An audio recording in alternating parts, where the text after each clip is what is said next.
मध्य प्रदेश के पूर्व मुख्यमंत्री दिग्विजय सिंह अपनी राजनीतिक गुगली के लिए हमेशा चर्चाओं में रहते हैं। वो राजनीतिक गुगली या ज्योतिरादित्य सिंधिया के ऊपर हो, कमलनाथ के ऊपर हो, मल्लिकार्जुन खड़गे के ऊपर हो या फिर किसी के ऊपर भी हो, लगातार अपनी गुगली के लिए चर्चाओं में रहते हैं। लेकिन दिग्विजय सिंह असल जिंदगी में भी क्रिकेट की गुगली फेंक लेते हैं। जरा आप इस वीडियो को देखिए। रन नहीं लेना तूने? नहीं? हाँ, रिस्पेक्ट, ऑलवेज रिस्पेक्ट। और गिल्ली में बैट मार देगा ज्यादा अच्छा रहेगा। मार भी नहीं पा रहा।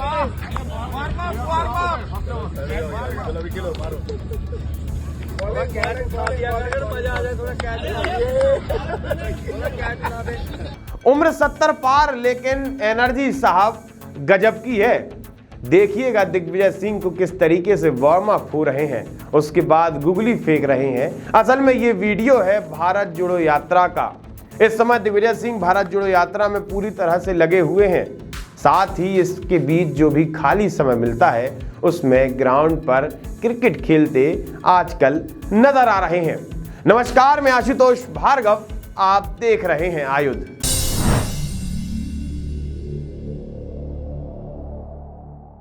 आयुध की इस खास पेशकश खबरिया में आज हम आपको बताएंगे कि ये कैसा स्कूल है जो शिक्षा के नाम पर कर रहा है मानव तस्करी।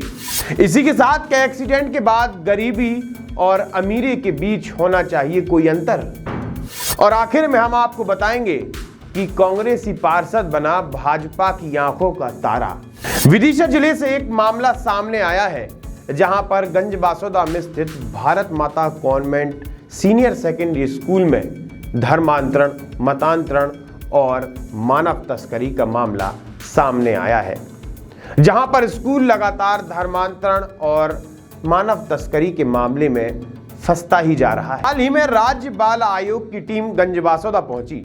गंजबासौदा पहुंचकर भारत माता सीनियर सेकेंडरी स्कूल की प्रिंसिपल सिस्टर वंदना से पूछताछ की।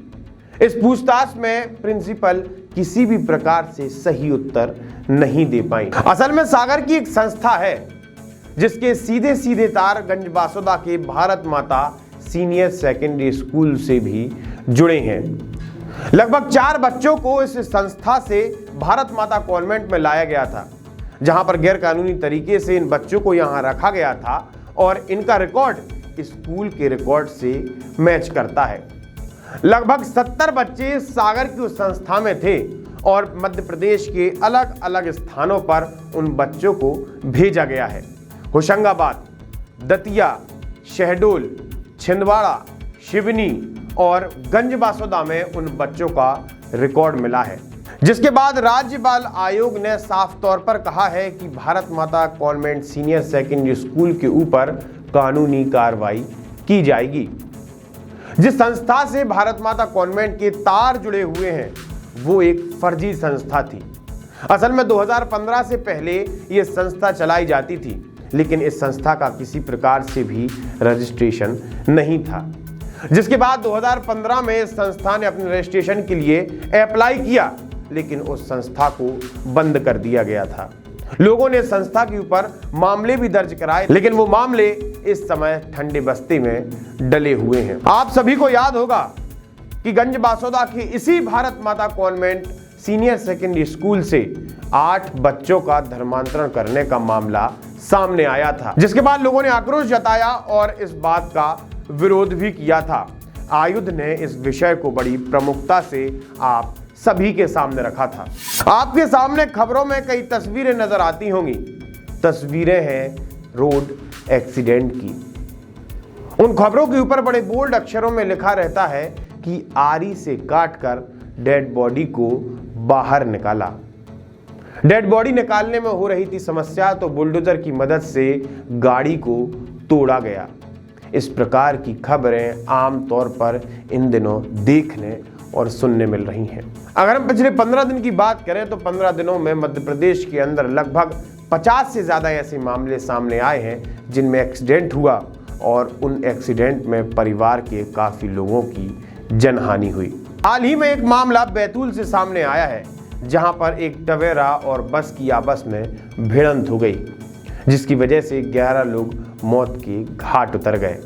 इनमें से 5 लोग सिर्फ एक ही परिवार के थे, 11 मनाने अपने घर वापस जा रहे थे। इसी के साथ अगला मामला हटा और दमोह हाईवे का है, जहां पर एक बोलेरो और अज्ञात वाहन की टक्कर हो गई, जिसके बाद बोलेरो में सवार 5 लोगों में से 2 लोगों की जान चली गई, साथ ही 3 लोग गंभीर रूप से घायल हुए हैं। अगर लगभग 10 दिन पुरानी बात की जाए तो 10 दिन पहले रीवा हाईवे पर एक एक्सीडेंट होता है।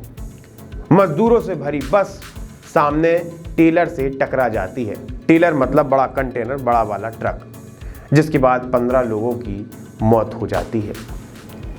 ये सारी घटनाएं सुनने में बड़ी दुखद लगती हैं, लेकिन इन घटनाओं का कारण क्या है? ये घटनाएं होती हैं, दुख जताया जाता है, मृतकों को मुआवजा दिया जाता है, साथ ही घायलों को भी मुआवजा दिया जाता है, लेकिन इस कारण का समाधान नहीं होता।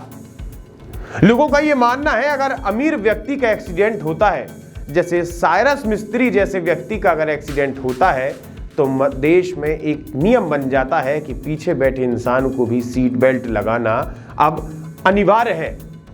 लेकिन जब गरीब इंसान का एक्सीडेंट होता है तो उस एक्सीडेंट की वजह उस खराब सड़क को नहीं देखा जाता। आप अखबार उठाइए, इन मामलों को देखिए तो इन मामलों में से लगभग 70% ऐसे मामले हैं जो कि खराब सड़क की वजह से ये दुर्घटनाएं हुई। पीडब्ल्यूडी और ट्रैफिक डिपार्टमेंट आपस में तालमेल करके सड़कों पर ब्लैक स्पॉट ढूंढते हैं। ब्लैक स्पॉट मतलब एक केंद्र, एक स्थान जहां पर सबसे ज्यादा एक्सीडेंट होते हैं। उन स्पॉट्स को चिन्हित किया जाता है, लेकिन उन स्पॉट्स पर किसी भी प्रकार के चिन्ह नहीं लगाए जाते, किसी भी प्रकार की रोकथाम की व्यवस्थाएं नहीं की जाती, किसी भी प्रकार की लेजर लाइट, किसी भी प्रकार का रेडियम, किसी भी प्रकार का चिन्ह, किसी भी प्रकार का गतिरोधक नहीं लगाया जाता। हमारे देश में नेशनल हाईवेज की जो स्थिति है वो बढ़िया है, लेकिन अगर चिंता कहीं होती है तो स्टेट हाईवेज की उन सड़क पर जहां पर आज भी गड्ढे हैं, जहां पर आज भी किसी भी प्रकार का मेंटेनेंस नहीं है, जहां पर आज भी किसी प्रकार का निशान नहीं है, जिसकी वजह से कई घटनाएं सामने हो जाती हैं। शहरों के स्थानों के नाम बदलने की शुरुआत उत्तर प्रदेश के मुख्यमंत्री योगी आदित्यनाथ ने की थी, जिसके बाद मध्य प्रदेश के मुख्यमंत्री शिवराज सिंह चौहान ने भी मध्य प्रदेश के कई स्थानों के नाम बदले हैं। हाल ही में कल ही भोपाल के सड़क और पार्कों का नाम भी लाडली लक्ष्मी योजना के अनुसार लाडली लक्ष्मी सड़क रखा गया है। लेकिन कल ही मध्य प्रदेश के कुछ और स्थानों के नाम भी बदले गए हैं। असल में राजधानी भोपाल नगर निगम की परिषद बैठक चल रही थी। इस बैठक में भोपाल सांसद साध्वी प्रज्ञा सिंह ठाकुर भी मौजूद थी। उन्होंने प्रस्ताव रखा। उन्होंने कहा कि लाल घाटी और हलालपुरा हमारे स्वाभिमान के ऊपर एक प्रश्न चिन्ह खड़ा करते हैं। ये कोई अच्छे नाम नहीं है, इन नामों को बदल दिया जाना चाहिए। जिसके बाद उस प्रस्ताव पर सर्वसम्मति बनी, उस प्रस्ताव को स्वीकृति दी गई और राजधानी भोपाल के 2 बड़े स्थानों के नाम बदले गए। हलालपुरा का नाम हनुमानगढ़ी रखा गया। इसी के साथ ही लाल घाटी का नाम महेंद्र नारायण दास जी महाराज सर्वेश्वर चौराहा रखा गया। साध्वी प्रज्ञा सिंह ठाकुर ने साफ शब्दों में कहा कि ये नाम गलत हैं।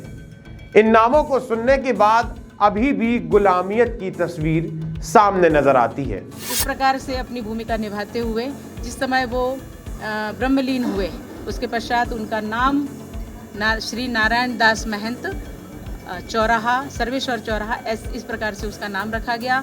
हनुमानगढ़ी मंदिर, हलालपुरा जिसको बस स्टैंड कहते हैं, वहाँ हनुमान जी का मंदिर है, उसको हनुमानगढ़ी कहते हैं, इसलिए हनुमानगढ़ी बस स्टैंड उसका नाम, और जो हलालपुर बस्ती है उसका नाम हनुमानगढ़। ऐसा करके 3 प्रस्ताव मैंने दिए हैं, वो पारित हुए, सर्वसम्मति से पारित हुए हैं। जिसके बाद कांग्रेसियों द्वारा यह आरोप लगाए गए कि भाजपा लगातार समाज को तोड़ने का काम करती है, हिंदू और मुसलमानों के बीच फासला लाने का काम करती है। यह विवाद चल ही रहा था कि इतने में कांग्रेस पार्टी से राजधानी भोपाल के पार्षद वीनू मोनू सक्सेना ने नगर निगम अध्यक्ष को एक पत्र लिख दिया। इस पत्र में उन्होंने लिखा कि कोटरा सुल्तानाबाद का नाम भी बदलना चाहिए, क्योंकि कोटरा सुल्तानाबाद से भोपाल के इतिहास का कोई लेना देना नहीं है। जिसके बाद इसका नाम बदलकर करुणा धाम आश्रम रखना चाहिए। अब चूंकि कांग्रेस पार्टी के पार्षद हैं, नाम बदलने को लेकर निवेदन कर रहे हैं, पत्र जारी कर रहे हैं, जिसके बाद भारतीय जनता पार्टी के सामने ये कांग्रेसी पार्षद आंखों का तारा बनते हुए नजर आ रहा है। इसके बाद अब कांग्रेस पार्टी भी किसी भी प्रकार की प्रतिक्रिया देने से डर रही है। आप देखते रहिए खबरिया। आप हमारे चैनल को सब्सक्राइब कर सकते हैं। हम फेसबुक, यूट्यूब, ट्विटर और इंस्टाग्राम पर हैं। आप हमारे पेजेस को फॉलो और लाइक भी कर सकते हैं। आपका बहुत बहुत धन्यवाद।